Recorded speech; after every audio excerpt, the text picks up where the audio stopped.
want to welcome you to the Omni Hotel. We have a great program here for you. I'll ask you to give your undivided attention to the stage right now as I introduce Josh Davis, the Executive Director of the Edgerly Family South Boston Boys and Girls Club. A big welcome to Josh.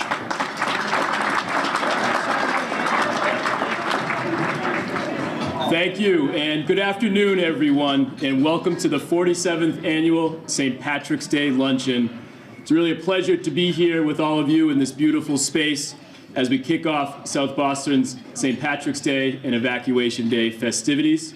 This year also marks the 130th anniversary of the Boys and Girls Clubs of Boston, so we certainly have a lot of history and tradition to celebrate in this room today. My name is Josh Davis, and it is an honor to introduce myself as the Edgerly Family South Boston Boys and Girls Club Executive Director. I am only 2 months into the role, but my Boys and Girls Clubs of Boston experience spans nearly 3 decades, including my start at the South Boston Club as the Education Director. Although the neighborhood may have changed since I started in South Boston nearly 20 years ago, what remains consistent is the influence and impact that the club has on generations of youth and families in South Boston.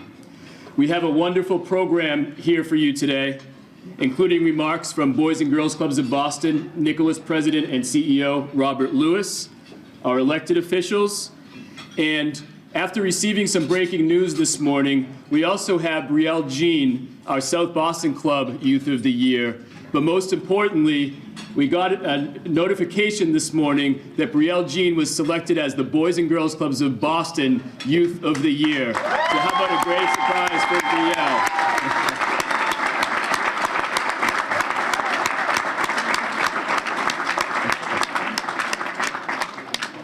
Brielle is a true testament to the talent and potential of every member that walks through the Boys and Girls Club doors every day, and we could not be more proud.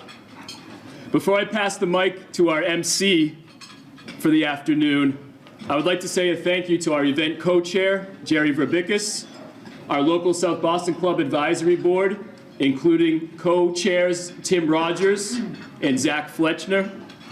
And last, but certainly not least, please join me in a round of applause as we celebrate the architect of this amazing event, Patty McCormick.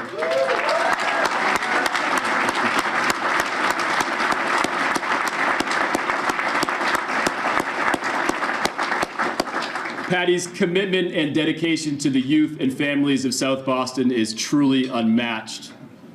And now it is my pleasure to hand the microphone to the real MC for this afternoon, Boston's own Mr. John Tobin. Thank you very much. One more time for Josh. Let's hear it. It is great to be back here hosting this great annual event, and all the folks that are so instrumental behind the scenes in making this happen, and all of you for being here.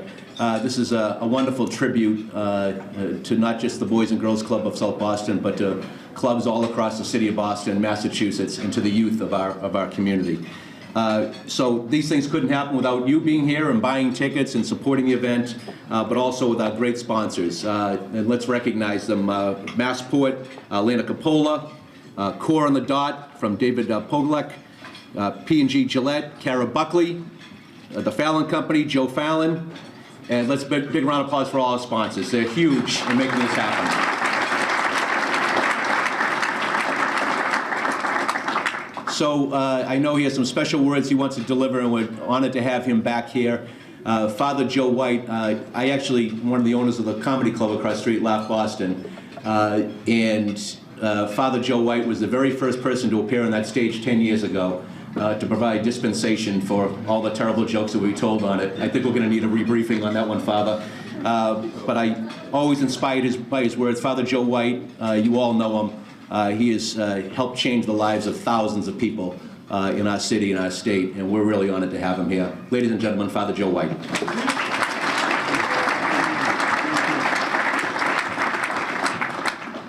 Thank you. They do indeed invite me for a dispensation for our corned beef on Fridays in Lent. For those of you who already started eating, you do not have a dispensation. To bring together, actually, South Boston has an eternal dispensation on Fridays near St. Patrick's Day, thanks to a son of South Boston, Cardinal Richard Cushing. He gave dispensation to South Boston for corned beef on Fridays in Lent. He'll be dead. He was dead 50 years in the midst of the COVID, and some of that will be revisited over the next years, but coming together. Another son of South Boston that was brought together. Let's pray. Let's pray. Let's pray for Josh as he takes that helm of the mission of the Boys and Girls Club, the Edgerly family. Josh was wise in thanking Patty McCormick for all she does and all she does for this day. And for that club, the clubhouse opening, Cushing was a member of the clubhouse back in his day. But all those who have been members in the past. So remembering the past members, benefactors, staff, and award recipients, to present, to Brielle, blessings on her and her family and all her endeavors. For future endeavors and outreach and accomplishments, let's pray. Let's pray for one another, for all the good that has happened through the club and all that's brought forth. As we pray for peace in our world, those particular areas of our world, for anyone most in need, just here in this community and beyond, for all we bring together and ask. And today marks 3 years of that shutdown of our Commonwealth and COVID. We pray for all those directly impacted these past few years and all that's been brought forth. And today also marks mobile bedding. And Cardinal Sean asked me to take that on in my addiction recovery, to reach out. And I reminded him when he said, Father Joe, would you increase your outreach to those in need? And I reminded him, as for many of you, let's pray for blessings on those of our fathers and relatives and friends who were involved in mobile bedding as bookies long before today. As we bring our prayers and cares and needs, blessings on the club, blessings on you, Josh, blessings on the Edgerly family, for all those who have responded to needs, most especially to those who have reaped the rewards of the Boys and Girls Club in South Boston and beyond. In Southie, over 80 years. Club in Boston, over 130 years. For those blessings and for that dispensation of corned beef and cabbage for those of you who eat it. Amen.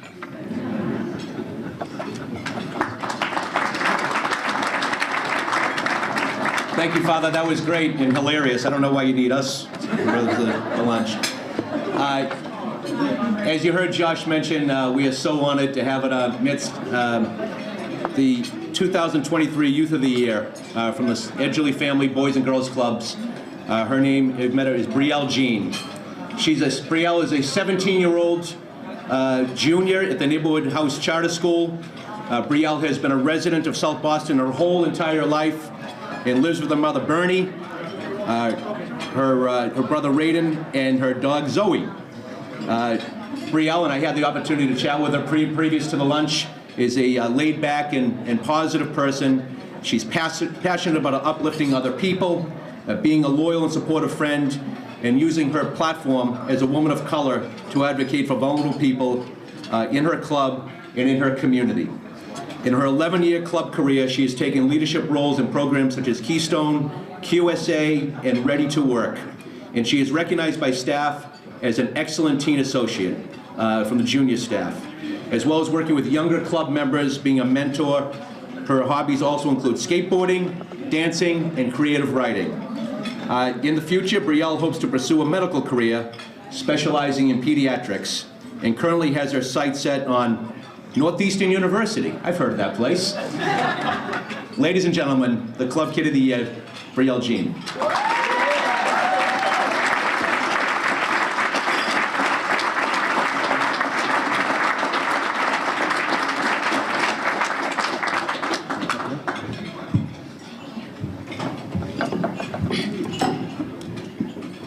Good evening, everybody. My name's Brielle, as you guys know. I'm my club's this year 2023 Youth of the Year. I would just want to say thank you so much to all the positive people that has been in my life so far. Being Youth of the Year wasn't easy, and I've had so many supporters, including my mom and Tim, Josh, Michael, all of them have been by my side since day one when I started my journey to becoming Youth of the Year. I've been a South Boston resident my entire life. I've lived within the club and within my neighborhood all 11 years of my life.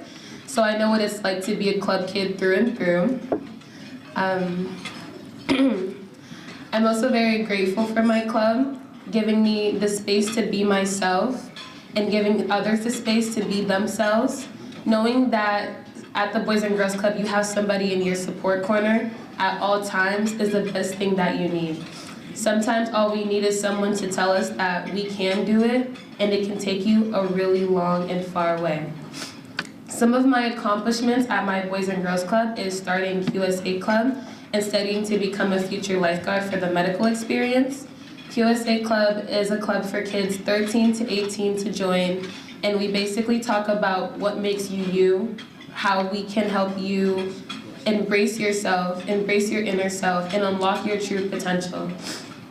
No matter your race, age, gender, size, it doesn't matter. Come as you are welcome and loved. My future plans and my ambitions for myself is becoming a pediatric doctor, specifically in the burn unit. When I got my first big injury in 2017, I remember walking into Shriners Burn Hospital and looking at kids with injuries like mine, or further worse, saying that I want to help that kid. Even though I have no medical experience, even though I have no idea or background on what's going on with them, I want to help that kid understand that they're way more than just their injury, and that being a burn victim does not define you. My future message to youth and anybody in my community is be yourself, love yourself. And once you have those tactics down, you can go as far as you can, because the only person standing in your path to success is you. Thank you.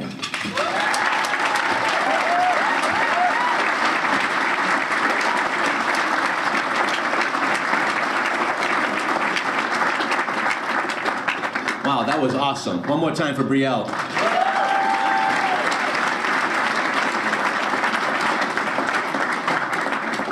Now, Brielle did say her top choice is Northeastern University, and I think it should be her only choice, quite frankly. But I was talking to her earlier about she's doing the college tour, and I told her, my wife Kate is sitting over here.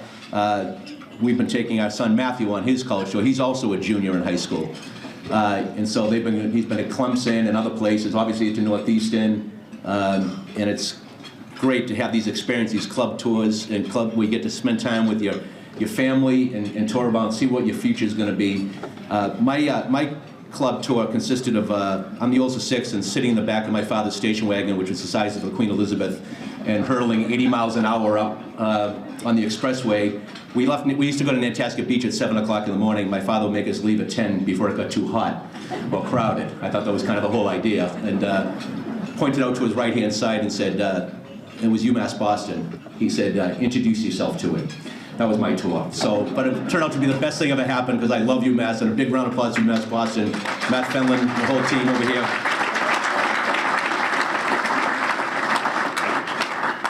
So it's great when you grow up in the city and you've been here all your life, and so many institutions mean such a great deal to you. And I mentioned, growing up, I grew up in Mattapan, and then we moved to West Roxbury when I was 10. And my dad worked all day doing construction, had a night job a couple times a week. My mother did daycare at home, and so it was just you're trying to move into a new neighborhood. You don't have many friends. And I lived on Manthon Road in West Roxbury, where my mother still is, and right down the street was it was called the Boys Club back then, just simply the Boys Club. But that became an oasis, not just for boys, but boys and girls and people from all over West Roxbury and Rosendale, an oasis for people to go to the beach, to go to camps, to do the things that other kids in other affluent neighborhoods got to do. And it was never lost to me, that foundation of those friends, those experiences that we've all get to have, and the kids still get to enjoy at the South Boston Boys and Girls Club, and all clubs all across the city still endure to this day.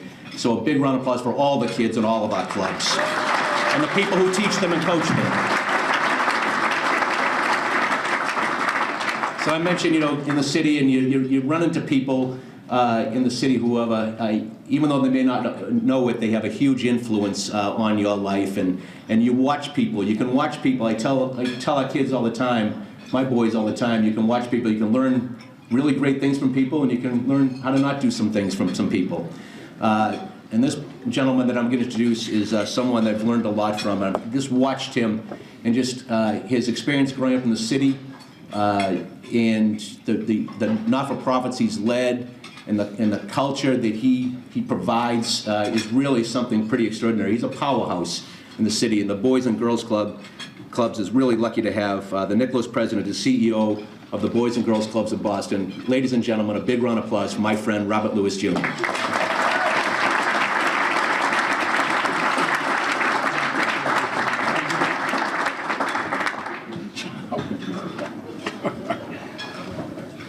Good afternoon, everybody. Good afternoon, everybody. But isn't this great news for Brielle? So last night we're at the Boys and Girls Clubs, and we have 6 incredible young folks from our clubs, across the city. And we knew we were going to be interviewing them, and we knew that today was just the great news. And knowing that Brielle was going to be speaking anyway, and walking in, and I did not know that she didn't know, so I just walked up front and says, "Hi, Brielle, how are you?" And she's smiling. I was like, "But how are you?"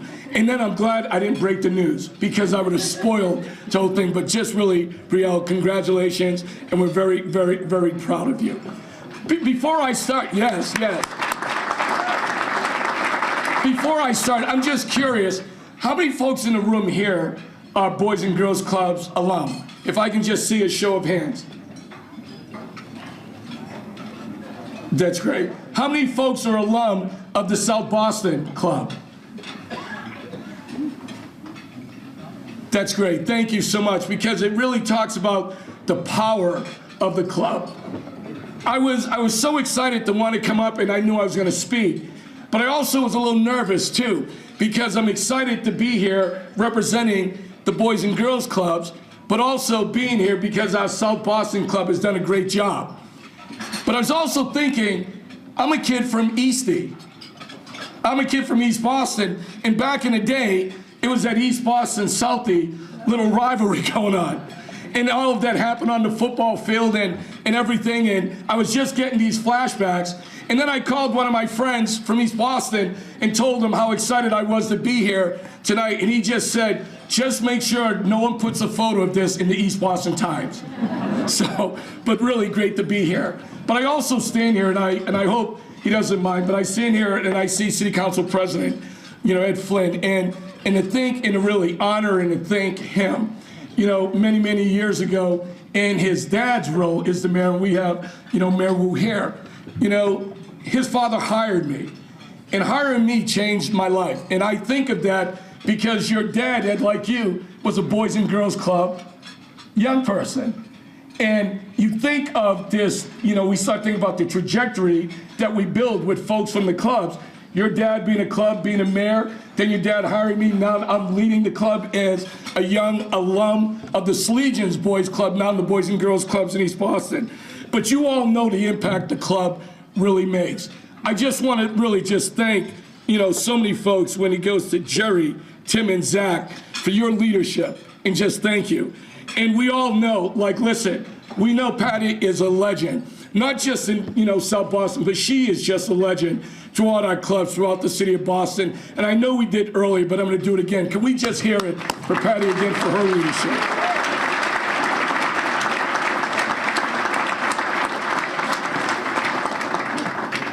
We couldn't do this work without your support, your belief, your commitment, for all of our city and state leaders, and you're going to hear from them in a bit that are here. The sponsors and the supporters, the believers, those that come up and volunteer and mentor.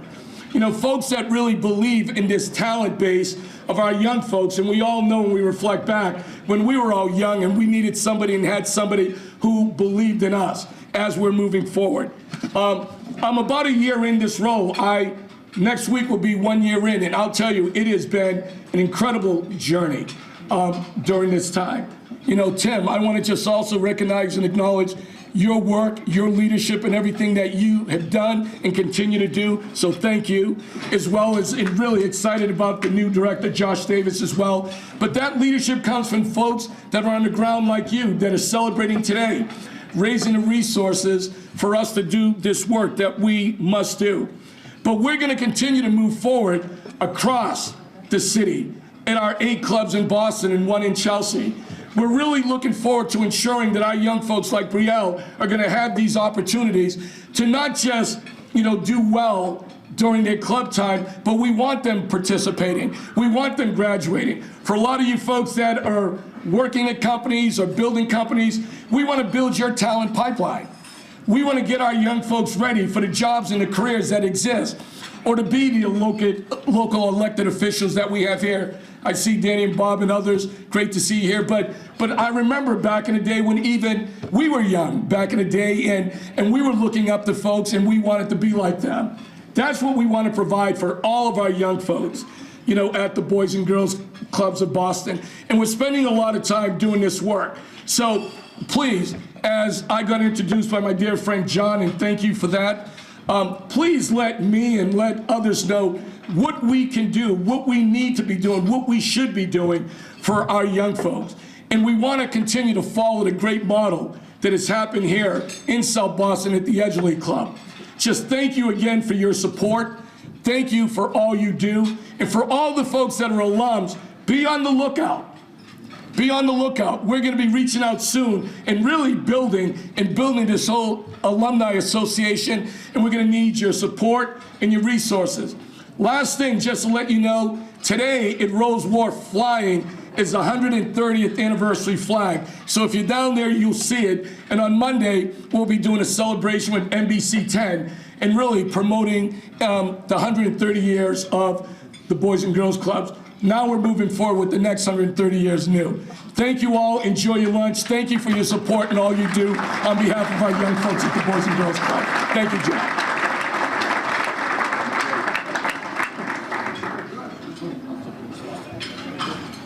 One more time for Robert Lewis Jr.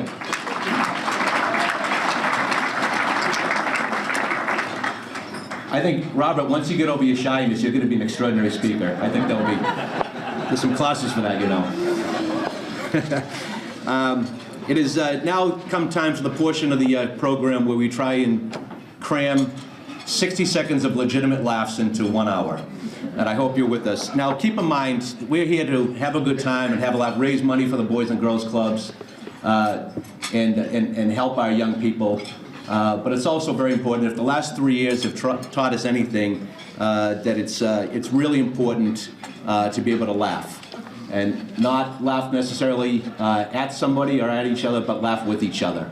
And I just think that nothing brings people of all different backgrounds together more than anything than communal laughter.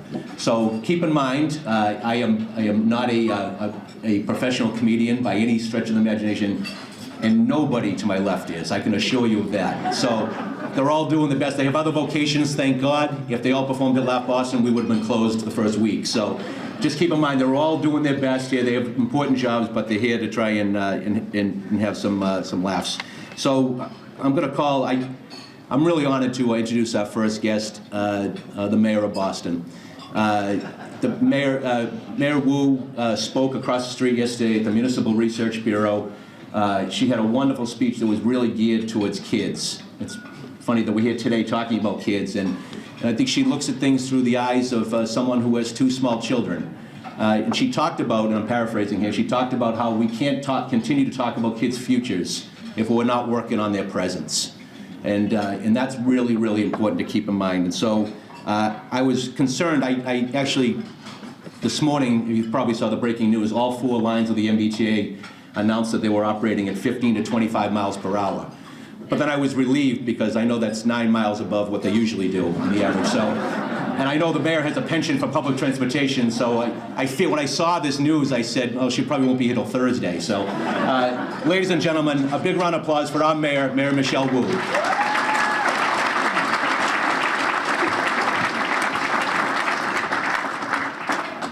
Good afternoon, everyone. Thank you so much for being here to support such an incredible organization that is doing work in a community that has always banded together to support our young people and our futures.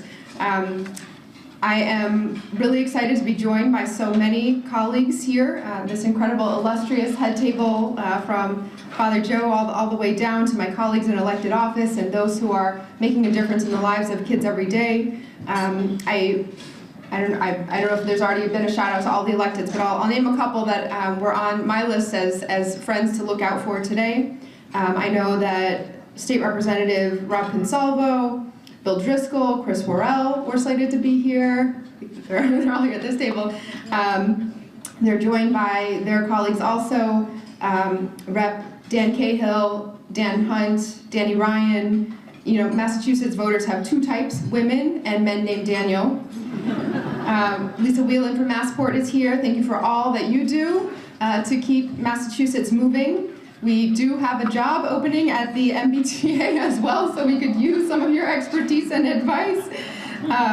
DA Kevin Hayden, Sheriff Steve Tompkins, thanks for what you do to keep our city and county and Commonwealth safe. I'm joined here by our amazing Chief of Planning for the City of Boston, Arthur Jemison, and members of his team. We're so grateful for all that you are leading in the city, and as well as my colleagues on the City Council, Councilor Baker, Councilor Murphy, Councilor Flynn. I know Councilor Flaherty wanted to be here, something came up, as well as the local delegation, Senator Collins and Representative Beal. Thank you. I'm sure, as you just heard, we are all contemplating what it means to see the T once again imposing new slow zones, right? 25-mile-per-hour tops across all of the major lines, red, orange, blue, and green.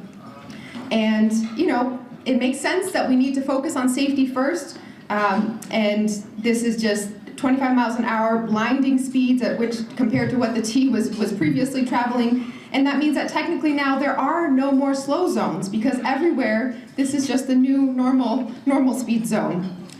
You all may have seen that a woman at the red line station was almost hit by a falling ceiling tile. I think we all saw the video, just stopped short and it came down just inches from her. They have completed the internal investigation. I just got the briefing this morning. And the information showed that the tile was actually scheduled to fall an hour and a half earlier, but there were some delays.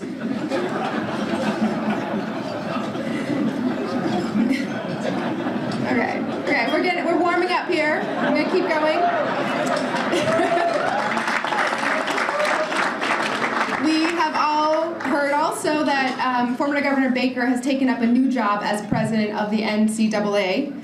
He has a penchant for being the one Republican in the room. He's found the only organization in the country with more young, college-educated Democrats in the state of Massachusetts. And we all have to be a little worried because as we're approaching March Madness, think about the governor's record with the MBTA. Got to be a little careful because all of our brackets might just catch on fire and have to dive into the Mystic River. Secretary Walsh, former Secretary Walsh, former Mayor Walsh has decided also that he's had enough of handling disputes through the National Labor Relations Board. He wanted to go somewhere where disagreements are handled differently. Gloves off. Although I'm a little surprised that he chose the NHL over the Boston City Council. Okay, one more on them. We are very grateful for Governor Baker and Secretary Walsh's many years of service to the people of our city, our Commonwealth, and our country. But frankly, we've been ready for some time now to let the men play games while the women handle the important work of governance. It was a joke, but it's true.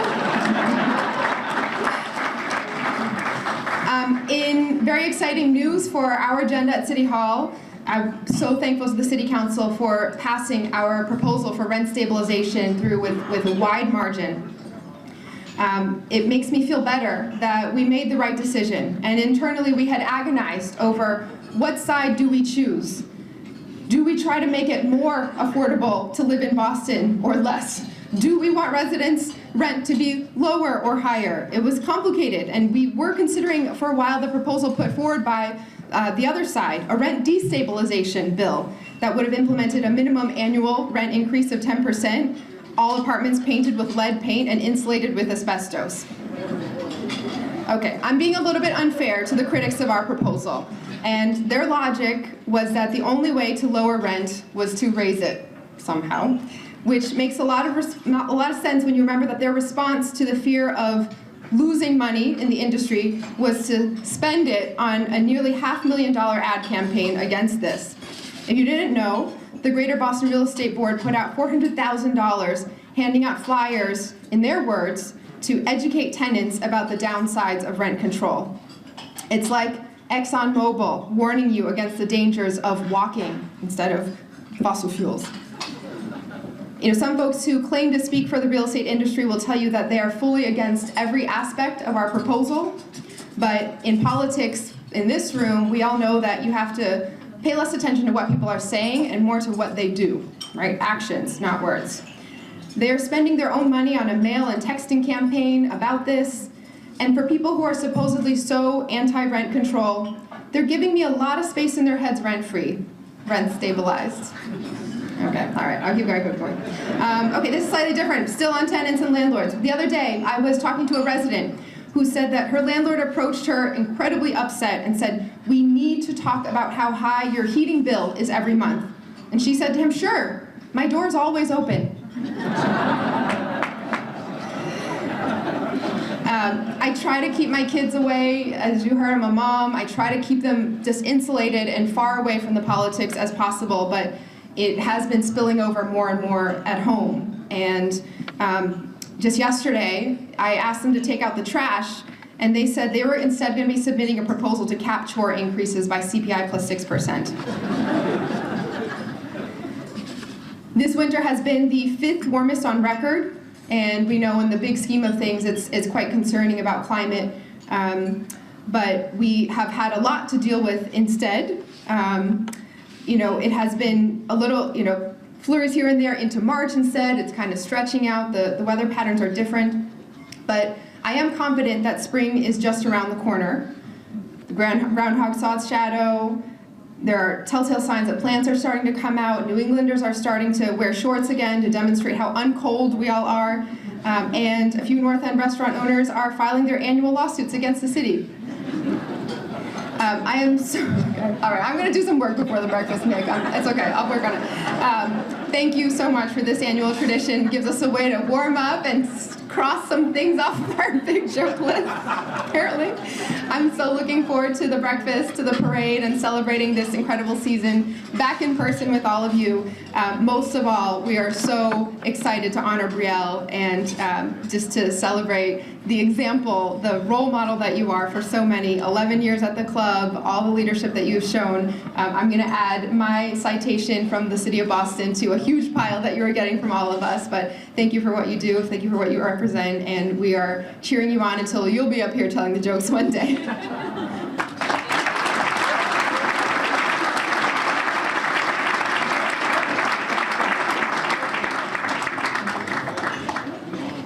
One more time for the mayor. Working blue up here. Great.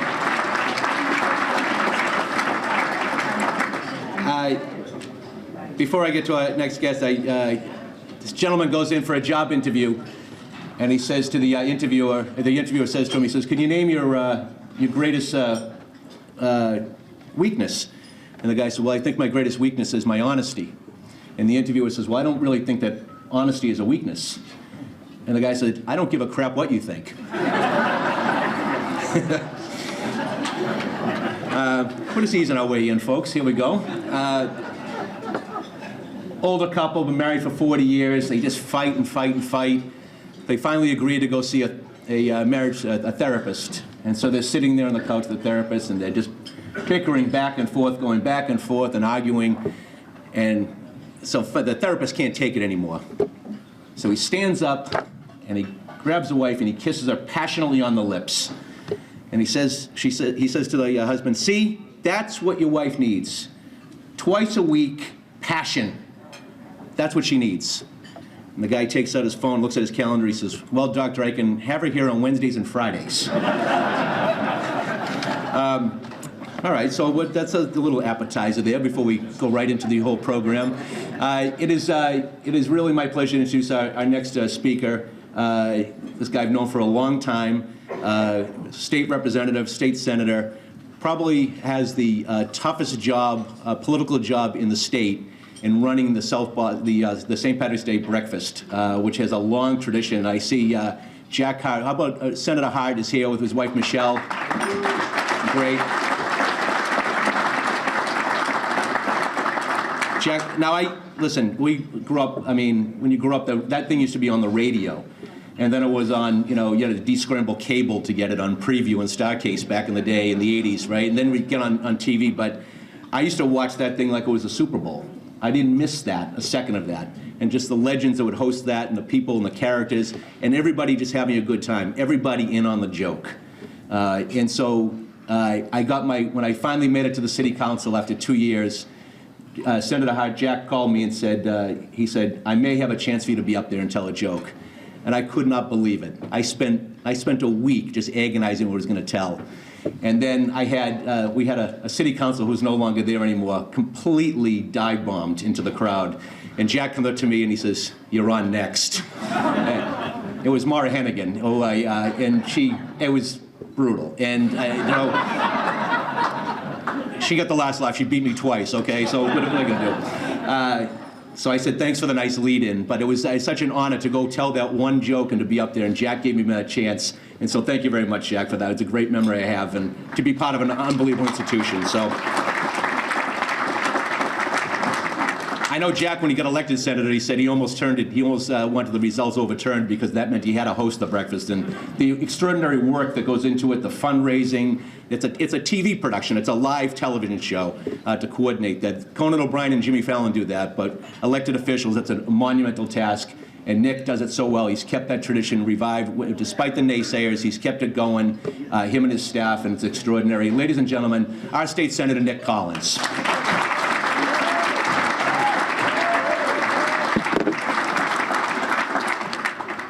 Thank you, John, Josh, Father White, Mayor Wu, my colleagues in government who have been supporters of this Southie Club and clubs across the city and state for years. Thank you and congratulations to Robert Lewis Jr. for your leadership. And a big shout out, I know there was a shout out, big shout out to Patty McCormick, who pulls this team together every year. To Tim and the team at the club, Jerry and the board, who make this event happen, and everything at the club year-round possible. It's a team of dedicated people who we are lucky to have in South Boston. Thank you also to our sponsors this year, all of whom, and many of whom are in attendance. Special thank you also to the general manager here at Omni Seaport, Michael Jorgensen. When the Boys and Girls Club was looking to relocate this annual event, Omni and Michael stepped right up, and we're very grateful. I know everyone at the club is, so thank you, Michael, for stepping up for the Boys and Girls Club. Congratulations to Brielle and your family being named this year's Club Youth of the Year and representing us citywide. The leadership skills you've honed at the club will serve you for years to come. As a former club member myself, I can tell you the experience that you had at the club and continue to have at the club will carry you forward. So congratulations and good luck on your new pursuits. I know currently at the Neighborhood House Charter School in my district, and hopefully at Northeastern and into medicine. So congratulations. You make us as well as your family very proud.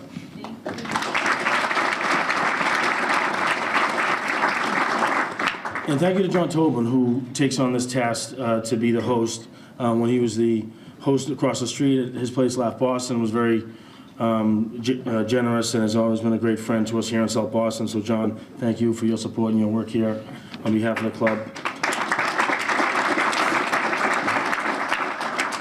And I see my good friend Tom McGrath, the South Boston Citizens Association. Thank you, Tommy, for what you're doing for making sure our youth know about Evacuation Day, the history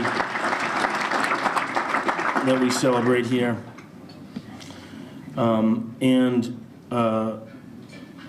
We know it's an exciting time of year, but it is silly season. I want to thank John and the mayor for, tamping down the expectations up here. But we have a new governor, Governor Healy, who's doing a great job so far, and we're excited to have her along with our mayor front and center at the Diaz, as John mentioned, at this year's St. Patrick's Day breakfast later this month on Parade Day. I also want to thank the mayor who supported ensuring that the parade was able to go by Dorchester Heights again this year, the historic routes that our history and the sacrifice of those who came before us is honored, and her presence and support here today speaks volumes to that end. Thank you. But as I mentioned, we're in silly season. It's important to understand that, particularly for the new guests, that while this luncheon is a great tradition to support our South Boston Club, it also kicks off a series of events where we test out some jokes, as you heard before. So in the spirit of that, I'm going to try one out, but I'll stay away from politics for the day. So an Englishman, a Scottishman, and an Irishman go into a bar and order 3 Guinnesses. When the bartender puts them down, 3 flies dive bomb into each pint, 1 in each. The Englishman looks in disgust and pushes back the pint away, demanding another. The Scotsman picks the fly out and simply drinks his pint. The Irishman picks out the fly, holds it close to his face, and yells, "Spit it out, you little thief!" That's it. It's an honor to serve as a senator for this district, and I want to make sure that we continue to support our youth. So thank you all for coming out to support the St. Patrick's Day luncheon. Happy Evacuation Day and happy St. Patrick's Day.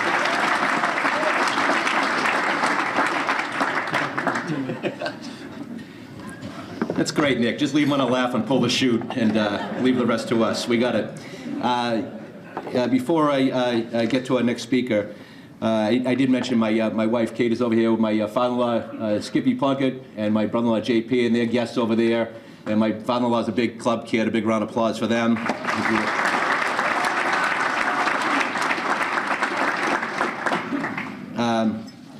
So you know my. Which one? So many jokes. Which one to go with?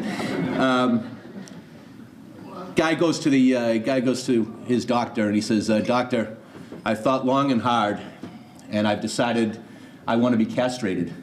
And the doctor says, "That's a really life-changing decision there. You should think about this." He said, "I've thought about it." He said, "Go home for a couple of days and think about it, and think about that decision." The guy comes back 2 days later. He says, "Doctor, I've decided I want to be castrated more so than ever." So the guy preps him, wheels him into surgery. He's in for 4 hours, and he wakes up all groggy, bandages side to side covering him, and he looks over and there's a guy in the next bed sitting up, Dunkin' Donuts, reading the Herald, and he says, "What'd you have done?" And the guy said, "I had a vasectomy." And the guy says, "That's the word."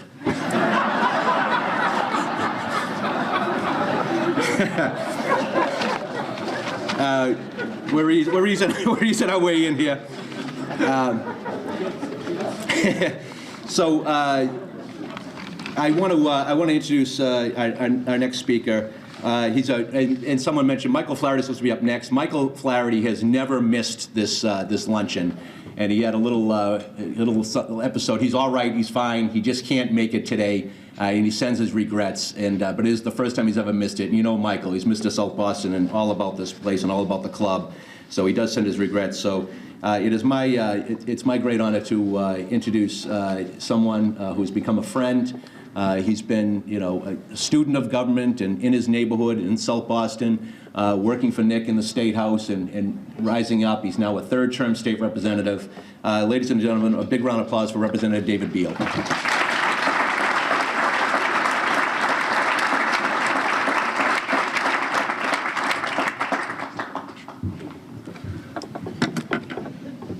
Wow, it's scary up here.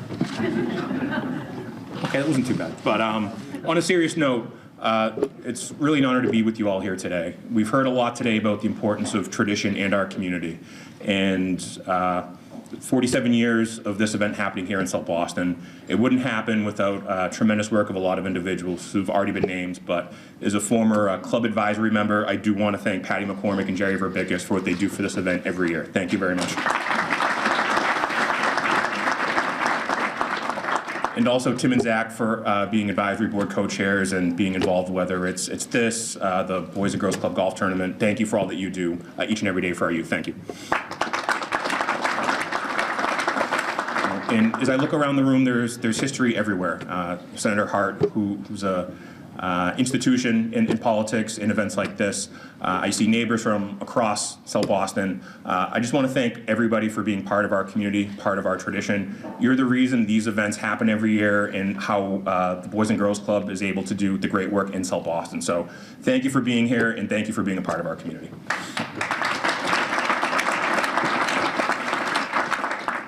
And I apologize to my colleagues from the House who are here. Thank you for being here. You're great supporters of the club.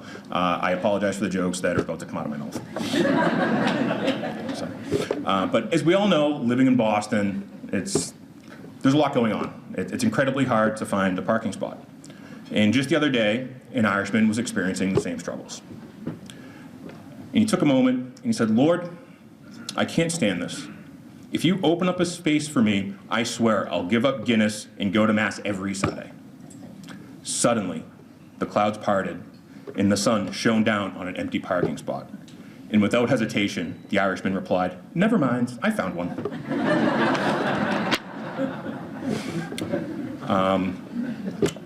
One of the other great things about this time of year is Irish soda bread. I'm a big fan of it. Joseph's Bakery in South Boston does a tremendous job with it.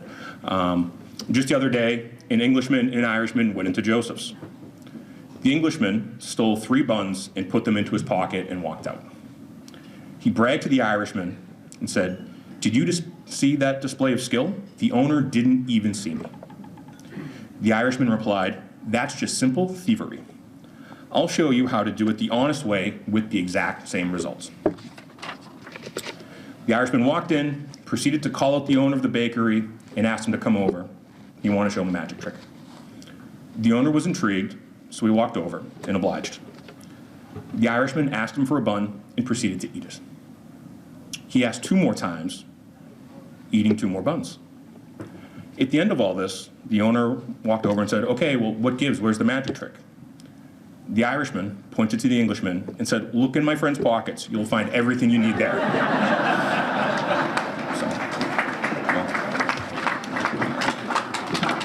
My dad always said try to go on a high note, so we have a little bit of work to do for next week. There's a professional comedian on the way who hopefully is a lot better than we are, but thank you for being here. God bless.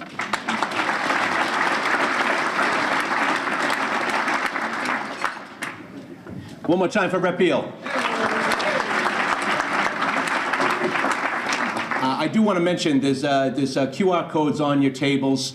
There's a big event in April vacation. There's a bunch of club kids and club kids from all over the city who are going to historically black colleges, universities. They're doing a tour of a bunch, I think 11 or 12 colleges in April. And there's a QR code on your tables. If you'd be so kind, you've already been so generous, but you can really help make a difference in a kid's life and take those tours. And who knows what the future leads for them taking those tours. So just try and be as generous as possible. We really appreciate it.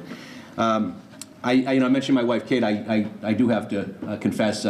Last month I was at a party and I came home from a bar, pretty late, and my Kate said to me, she says, "I can't believe how drunk you are." And I said, "I am not." And she said, "Yes, you are." And I said, I am not." And she said, "Can you tell the time?" So I walked right up to the clock and I said, "I am not drunk."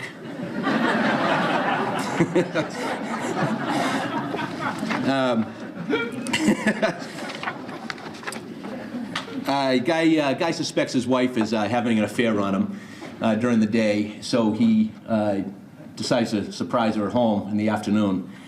And he suspects that the guy walks in the door, goes up the stairs, and there's his wife laying in the bed. And he senses something is up, so he looks around, he whips open the closet door, and there's a naked man standing in his closet. And he says, "Aha!" And he says, "Who are you?" And the guy says, "I'm Billy from Bugs Be Gone."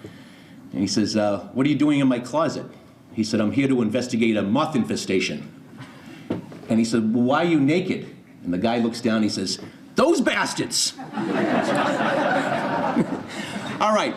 I also want to introduce, what a great lead-in for Luncheon, City Councilor at Large, just walked in, has been here for a little bit. A big round of applause for her. She's a force in the city. It is now my great, is Corey here? Corey, there he is. Hi, Corey. I am so fortunate. I've been involved in the comedy business, thankfully on the other side of the microphone for 31 years, and I've just met some extraordinary human beings and people who have opened up my world to different ways of life. I think comedians are the smartest people in the world. They question the absurd. They challenge the status quo all over the world, and it's universal. And there's so many that just teach you so many great things. You have so many great times with. I'm really honored to call this guy a friend. I'm working with him for many, many years. He is a rising. He's there. He's a dad. He's just an extraordinarily hard worker. He's working all over the country. He's one of our favorites across the street and every club we promote. Ladies and gentlemen, from Milton, Massachusetts, a big round of applause for Mr. Corey Rodriguez.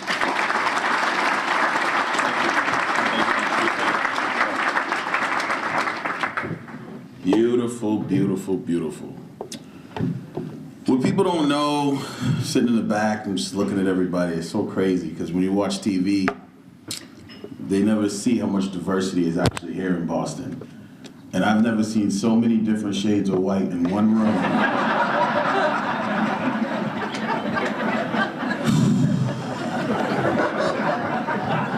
No. I'll just decide for just 1 second.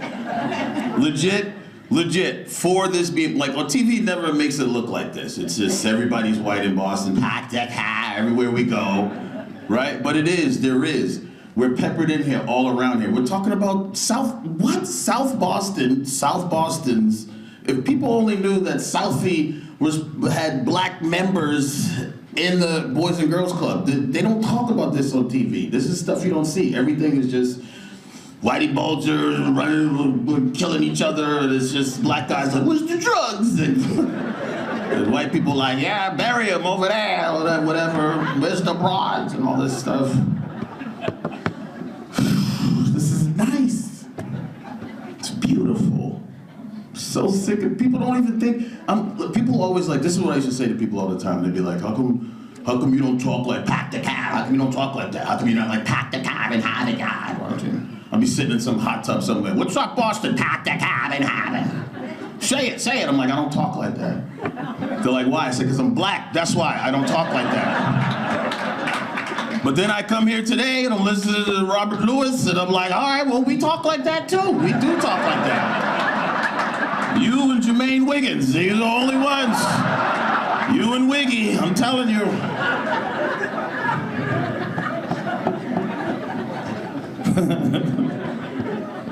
They say we're like angry in Boston. We're angry in New England. Why are you guys so upset? Why are you so upset all the time? And it's like, no, we're not upset. But we are a little spicy. There's like, people ask me where I love to perform. I'm like, home, because we have a different edge. We're spicy. I noticed, I was in Grand Rapids, Michigan not long ago. I'm walking down the street, and this guy was like, hey, how you doing? I said, good. He goes, no, seriously, man, how you doing? I said, good. Why are you looking at me like that? Stop making eye contact with me for so long. What do you want, creepy man? Stop looking at me. Nobody does that from home. If someone's like, how you doing? They're gone before you answer. They don't care what you say. You get used to the meanness. You get used to it, but driving it, sometimes it's a bit much. Like I was driving here today, no joke, and I put my blinker on, and I see this guy in my rearview mirror like, come on. I was like, what, I can't turn? I can't turn. How long do I have to go straight? Why can't I turn in Boston? Why are you mad at me for putting my blinker on? Relax. It's only fitting that I say this because I wasn't even thinking about talking about this, but since we are, people have been talking about Irish people a lot. John, you did say it was the St. Patrick's Day. I didn't even care. I was just like, oh, Boys and Girls Club. And I got it. Everyone was in green. I was like, oops, made a mistake. It's one of my faithful black shirt, but whatever. Should have came up here with the program, so I had some green, but whatever. I'll move on. I travel all over the world doing stand-up. I do cruise ships sometimes. And a few months back, I did Iceland, I did Amsterdam, Iceland, and then I did Ireland. I'd never been to Ireland before. And I have a few Irish friends because I'm from Milton, so it's Ireland. So I'm like, yo, are there black people in Ireland? They're like, nah, there's none. And I got there. We're there. There's a lot of us there. I was taking pictures with people like, yeah, we're right here. It was so exciting. I don't think you know how good that felt. Anyways, when I went to Belfast, Waterford, and Cork. When I got to Cork, I'm on a cruise ship, and I don't know if you know this, but Cork is the last place the Titanic sailed from before it sunk. So that was cool. But anyways, there's a lot of Game of Thrones things there in Cork. And so I love Game of Thrones, so I was like, I'm gonna get up early when we get to Cork, and I'm gonna go check it out. But I didn't get up early because I was out with John drinking that night. That he was trying to tell his wife what time it was. And so I got off the ship. I got off the ship pretty late. And so when I got off the ship, I just asked the cab driver, I said, take me to a local pub. That's what I'll do. I was like, just take me to a pub somewhere close, bring me to a local. He was like, no problem. So they take me to the pub, and I get in there, and it looks much like this room minus the black people. It looks just like this room. Looks like Boston. Ireland is Boston, I'm telling you. I walk in, there's 3 guys to my left, 1 guy to my right, some people behind me back here. So I go in, I walk in, go right up to the bar. I'm like, all right, let me get a Guinness. Because I don't have much time to get back to the ship. I got like an hour and change. So let me get a Guinness. So I'm watching this guy, and the stereotypes they say about black people, I need you to know this, they are false. But the ones they say about Irish people are accurate. I'm in this bar, I see these 3 guys right here. This one guy I see him drink a couple beers already. Right, I see him drink 2 or 3 beers. These other guys are drinking a lot. The guy goes, hey, give me 1 more. I got to get back to work. What? Yeah, a lot of you doing the same thing. Anyways, let's move on. So I'm looking at this guy, and I'm like, I can't believe this guy. He's wearing an orange vest. I'm like, what does he do? Like, this guy is going back to work. I saw him drink 4. He was here when I got here, and he's going back to work. Slowing down the tea or something. I don't know what he's doing, whatever. Let's move on. So I'm there, and I'm just like, yo, so the guy said, one of the guys says to me, he goes, we don't all drink Guinness here, we drink Murphy's. He goes, you should have a Murphy's. I said, all right, well, give me Murphy's. I didn't know anything, I never even heard of Murphy's. So give me a Murphy's. So now I'm drinking, and you know, that one guy leaves and goes to work. These other 2 guys are here, they're not really talking to me besides telling me to get the Murphy's. I drank the Murphy's, and I'm drinking a bunch at this point. And I said, to the bartender, can I get some wings? And she said, yeah. She said, you want them spicy or regular? I said, just regular. Let me get it regular. She said, spicy? I said, no, just give me some regular wings. She goes, you want them spicy, don't you? I said, no, I never said spicy. I want regular wings. How'd that come? You asked me 2 choices. I'll take regular. She goes, you like them spicy. And I was like, fine, give them to me spicy, right? Because the Irish are known for their spice. Here comes the salt and pepper, right? Whatever. And she goes, how many come in the order? 6 or 8? And she goes, yeah. I said, okay, give me 2 orders, right? So she walks away, I'm sitting there just chilling, watching TV. She comes back a little bit later and she goes, oh, my eyes are burning. Oh, so spicy, my nose is running. And these 2 guys who haven't been talking to me at all in the corner go, so spicy. They're just saying spicy to me for no reason, just so spicy.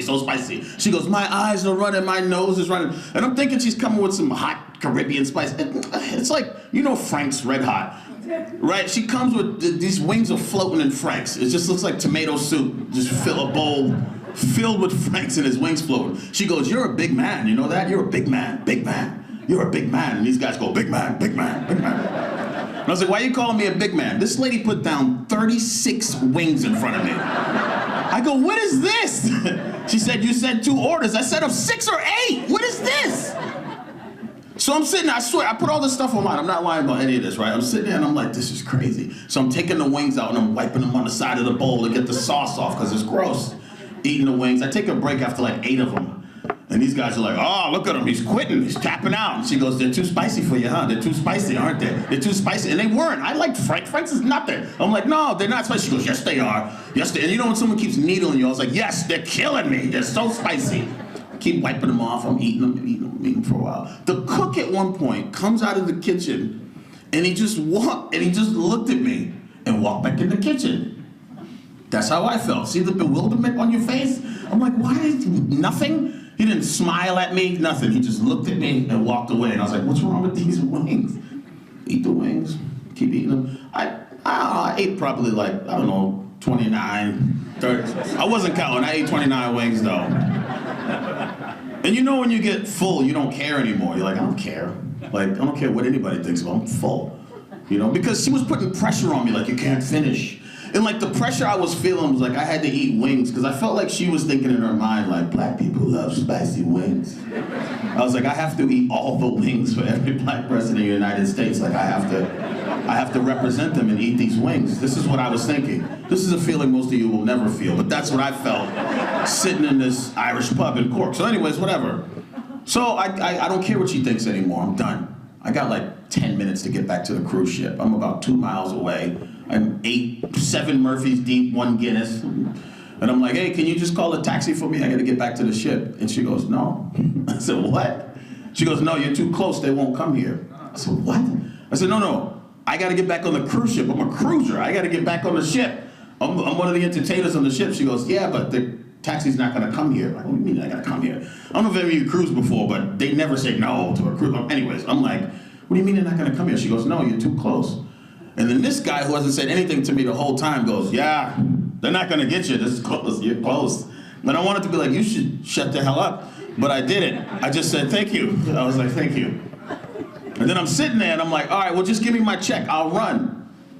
And then this guy who I seen drink, I don't know, 10, 15 beers goes, no, absolutely not. I'll take you. And I was like, I'm all set. I said, give me my check, please. And the lady goes, no, this is what she said. She goes, Brindy's a good man. Let Brindy take you. Brindy's a good man. I said, I don't know Brindy. I said, no, I'm all set. Give me my check, please. She goes, go with Brindy. He's a good, you'll never make it unless you go with him. And I'm like, no. This guy drank all these beers. I'm not going with Brindy. He's looking at me like, I'll take you. Come on. You're a guest in Ireland. I got you. Come on. I'll take you. And I was like, no. Give me my check, please. She goes, you need to go with Brindy. Now, I'm not a passive guy. I'm not passive aggressive. I'm assertive. I'm not aggressive. So I'm like, in my head, I'm like, I just want to be like, I said no, but now I'm feeling helpless. I got like 8 minutes to get to the ship. I can't run with all this beer and 29 wings in me.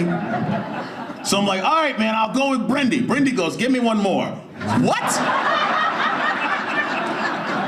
He drank a beer faster than I've ever seen anybody in my life. He took the 16 ounces, he goes, hop, hop, just like that. He goes, let's go. He goes out the door, and I was like, this is crazy. And I don't want to make the story better by saying he was wobbling. He was in great shape. He wasn't all, nothing. He looked together. You would never know. If you didn't smell his breath, you would never know that he just drank all what he drank. And we get outside, and as I'm walking out, I'm like, this is so crazy. I stopped in the doorway. He walked out before me. And I said, hey, everybody. I said, my name's Corey Rodriguez. I'm from Boston, Massachusetts. I need you to know that I'm also a good man. If I end up tied up in Brindy's basement telling jokes for the next 7 years, I need you to tell my family I'm a good man. Everyone's laughing. They think I'm joking. I'm serious. I'm hoping somebody's recording on their phone or there's some cameras in there or whatever. And then I walk outside and I start to get in the car with this guy, and I'm just thinking my friends would be like, Corey's not that stupid. Like, I'm not like a passive guy. I'm not like, okay, I'll go. I should have just ran. I had everything I needed. I could have just ran. I wouldn't have got far, but I could have ran. But I didn't. I got in the car with this guy. I started feeling vulnerable while I was sitting there, riding with him. And at one point I was nervous. I was like, what if this dude just locked me in his car? So I tried to open the door, and I opened the door, and he goes, what's wrong? I said, nothing, my jacket got caught in the door. But I didn't have a jacket on. But I was so nervous in the moment I had to do anything. I started thinking about what would it be like to jump out of a car? No one ever talks about this. In the movies, they're fine, but I was like, do you hit your head first? Your shoulder? Do you break a kneecap? What happens if you jump out the car? And we're riding, we only had a couple miles to go. And the guy says, he goes, he smiles, and he goes, you know, at one point you left the bar and you left your beer on the bar. I said, yeah, man.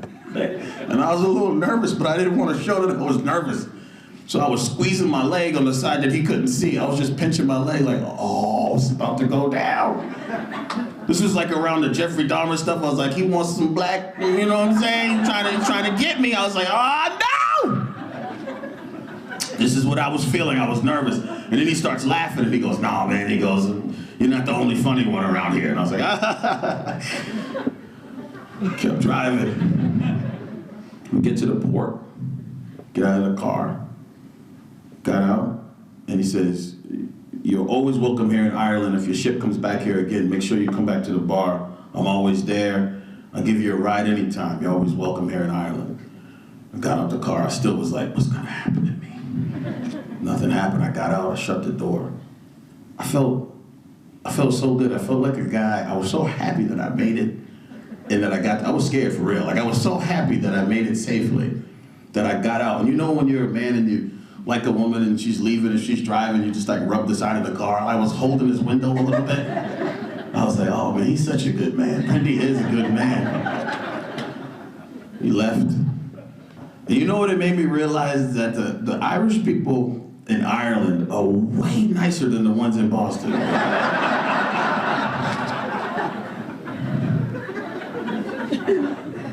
Yeah, that's it.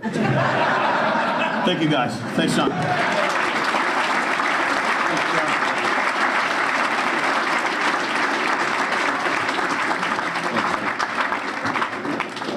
Ladies and gentlemen, one more time for Corey Rodriguez.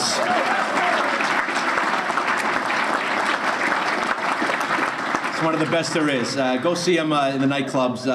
Listen, a lot of the jokes we told here today, I have a ton of jokes. You come see my 11 p.m. show. We'll be back here when it's dark out and people have been drinking. But I hope you had a good time. Another round of applause for all the elected officials.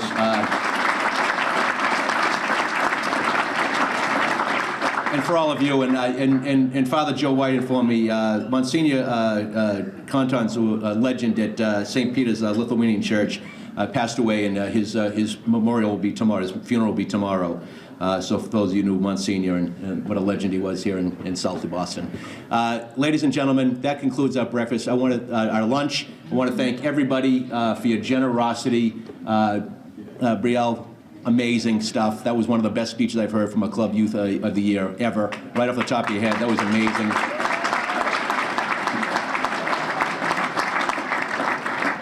So thanks again. Enjoy your weekend. Happy St. Patrick's Day. Thanks, everybody.